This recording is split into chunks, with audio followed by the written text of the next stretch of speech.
Hello, what is your name? I'm Catherine Pasqua, How old are you? 28, What is your religion? Christian, Are you married?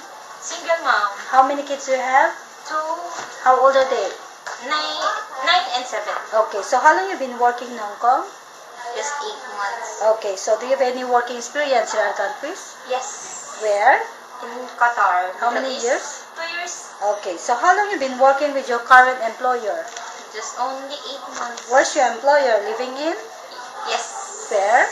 in Puntong. Okay, how many family member there?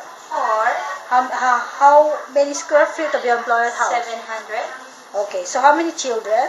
2, How old are they? 9 and 7. Okay, so would you please describe your daily working schedule? What time you wake up in the morning?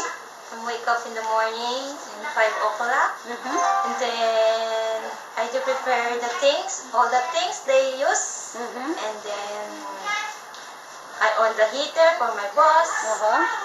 I prepare the clothes. Uh-huh. And then I cooking the breakfast for kids before they go to school. Okay. So how about marketing? Do you go market? Yes. Okay. How about dinner? What time you cook? I'm cooking at 6. I prepare the cooking 6 o'clock and then I start to cooking at 6:30. 6:30. Yes. Okay. So what time they eat? 7:30 they eat. Okay. So what time you go to bed? Sometimes 11 o'clock, sometimes 12. Okay. Okay. Thank you so much.